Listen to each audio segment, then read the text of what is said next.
Саламатсыздар ма, құрметті оқушылар? Бүгін Python бағдарламасын арман қарай жалғастырамыз жұмыс жасауды. Бүгінгі бізде while операторымен жұмыс. Яғни while операторы дегеніміз не? While операторы дегеніміз блок командасын цикл бойынша орындайтын оператор. Ол қай кезге дейін орындайды, яғни қандай да бір белгілі бір шарт орындалғанға дейін орындайды екен. Қайталап айтамын, while операторы блок командасын цикл бойынша орындайды. Қай кезге дейін, яғни белгілі бір шарт орындалғанға дейін. While операторының шын мәнінде мынандай бір формуласы бар. Бұл жерде false немесе true болуы да мүмкін. Яғни біздің циклымыз жалған немесе шын болуы мүмкін.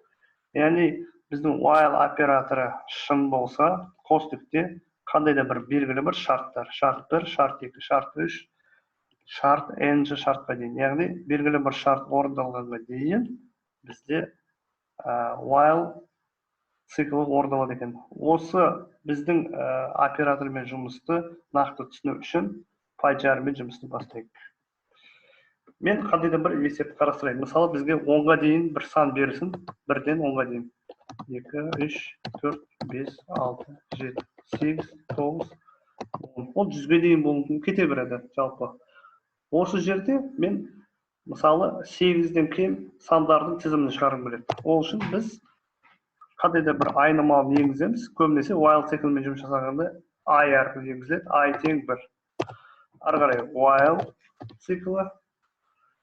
Мысалы, и бізде кіші болсын, жаңа айтып кеттім 8 санынан. Әрқашанда while циклынан кейін бізде қосықты жүгіреді. Демек, енді мына шарт орындалады. Print біз шығаруымыз керек и мәнін. Естеріңе түсіріп өтсеңіздер, өткен жолы мен if операторымен жұмыс жасаған кезде 30 туптар айтқан, яғни интервалдар арақашықтық. Яғни while операторында да мына қосықтан кейін мына блок орындалатын болса, бізде арақашықтық интервал, яғни 30 туптар қалуы керек. Және осы жерде мен көрсетуім керек, и шамасы әрқашанда келесі бір санға қосылып отыру керек. Енді осы циклымызды тексеріп көрейік. Яғни қарап отырсақ, шынымен де 1, 2, 3, 4, 5, 6, 7. Мына жерде мен көрсеттім, міне 10, 1-ден 10-ға дейін сан бердім. 8-ден төмен сандардың барлығын 10 істеді, көрсете білді маған. Яғни біз while циклы арқылы біз ары қарай шексіздікке қарай көп жұмыс есеп шығарар кезде көптеген циклдарды қайталап көрсете аламыз. Мысалға, көбейту таблицаларын, немесе де 1-ден миллионға дейінгі сандарды деген сияқты. Енді осы жерде осы есебімізде бізде бұл и дегеннің орнына, мысалға, мен басқа нәрсе алсам да болады. Мысалға, сөз алсам да болады. Мысалға, бұл жерге мысалға бұлай аласылайық. Рахмет. Енді қазір осыны шығарып көретін болсақ, мына көрдіңіздер ғой? Яғни бізде 1-ден 8-ге дейін, 7 рахмет шықты. Көрдіңіздер ғой? Ал енді бұл жерде біз, мына жерде плюс сан біз көбейту санына қойсақ та болады. Көбейту. Мына жерде басқа сөйлем қойсақ. Басқа да бір қазір басқа. Онша санды көбейтіп шығады екен. Айтадан іздей салайық. Бізде қандай нәрсе шығады екен. Көрдіңіз ба? Біздің циклымыз шексіз кете береді. Біз тоқтатайық. Енді бұл жерде санымызды өзгертіп көрейік. Мысалға 3 деп көрейік. Біз не алады екенбіз?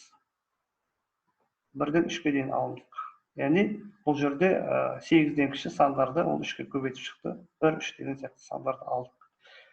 Бұл жерде көбейту болуы мүмкін. Бұл жерде қосу, азайту, бөлу болуы мүмкін. Мысалға, бұл жерде қарап отырсақ. Көрдіңіздер ғой? Яғни цикл бізді орындалып жатыр. Енді бұл жерде мен мына санды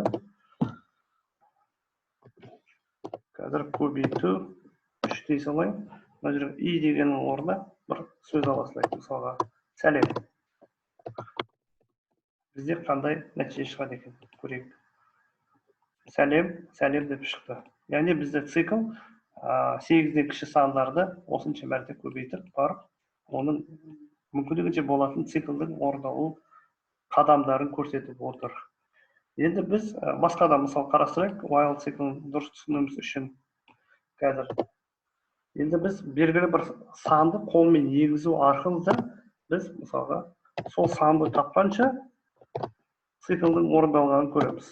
Ол үшін input операторын қолданайын. Ары қарай сол біздің айтып кеткен әрқашанда i тең 1, while операторы біздің i'іміз әрқашанда кіші болсын.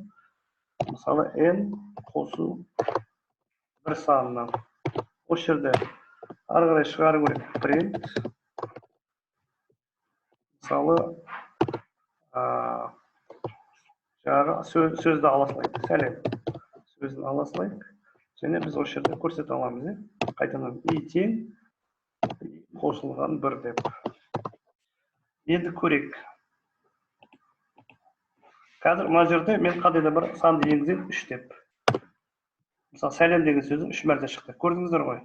Енді мына жерде мен қайтадан жүргізіп көрейін. Мысалы 10 десек, онда біз 10 деген сәлем деген сөзді алар едік. Көрдіңіздер ғой. Біздің while циклмен жұмыс жасау барысында біз циклдің қайталанып отырғанын байқап отырмыз. Енді адамдарда ойлауы мүмкін, сіздерде ойларыңыз мүмкін оқушылар, неге сандарды керісінше жасап көрмеске? Әлбетте керісінше жасап көруге де болады. Тағы да бір мысал қарастырайық осы жерде. Мысалы бізге 30, 29, мысалы 28 деген сияқты кемуіне қарай қандай да бір жұмыс жасау керек деп ойлайық. Кемуіне қарай мысалы есеп жасау керек болады. 27 деген сияқты. 26, 25 осылай 0-ге кете береді.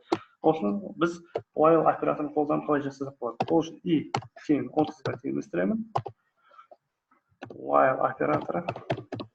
Бұл жерде i'іміз мысалға үлкен немесе тең 15 саны болсын. Цикл осы жерден басталады. Print i'ді шығару керек. Енді жаңа мен өзім айтып кеткендей, i бұл жерде алдыңғы есептерде бізде қосылып отыр, енді бұл есебімізде бізде i 1-ге кеміп отырады екен. Қазір тексеріп көрейік.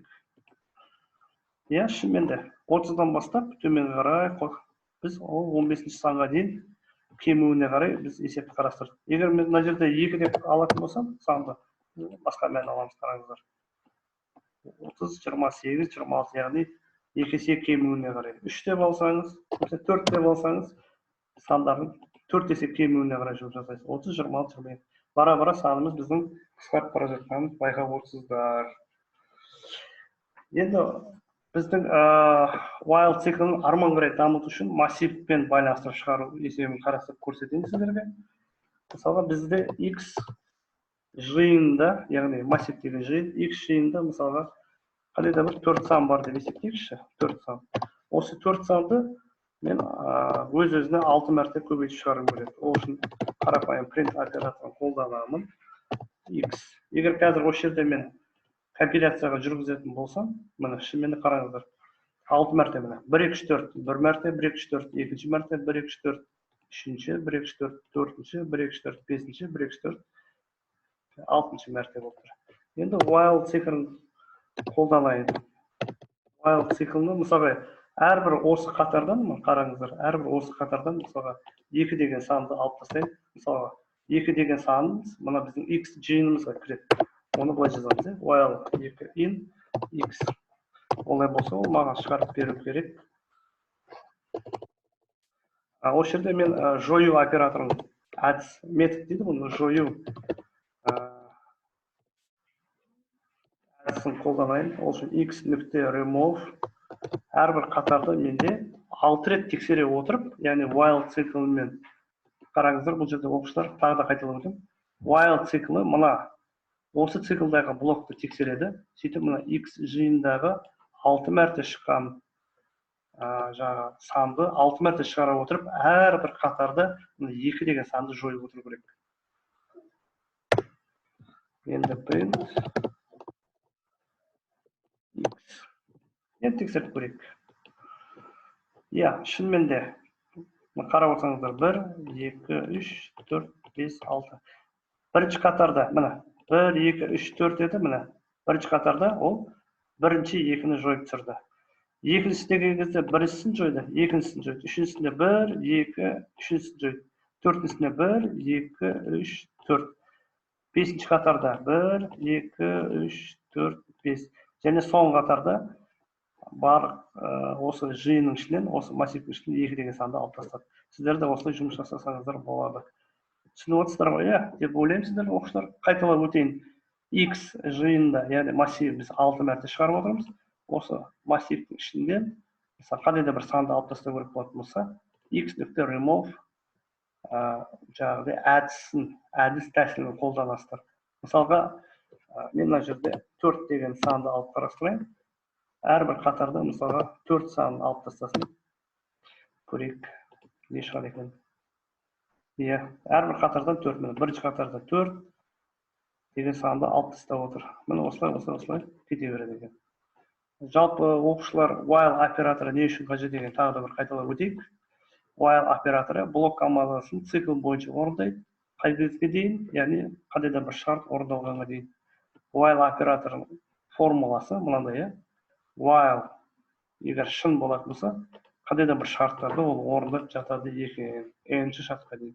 Енді мен мына жерде қазір сіздерге бір не көрсеткім келіп тұр, оқушылар.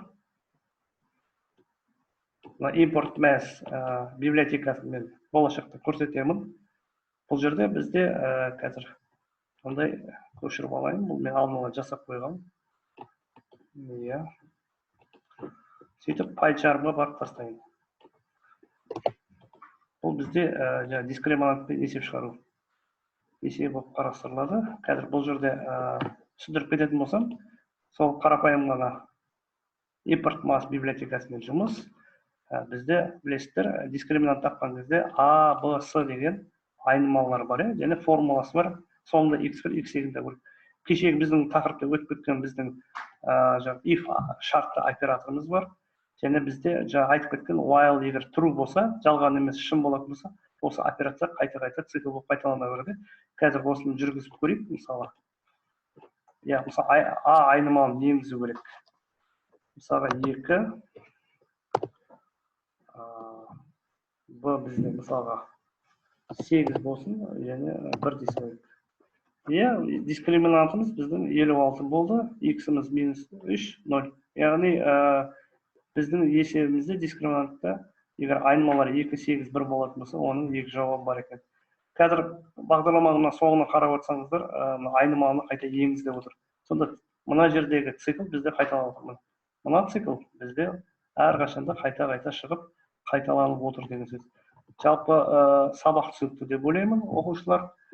Біздің каналға жазылыңыздар, подписаться етіңіздер, тегін таратуды ұмытпаңыздар. Бұл сабақ әлі де жалғасын табады. Сау саламатта болыңыздар.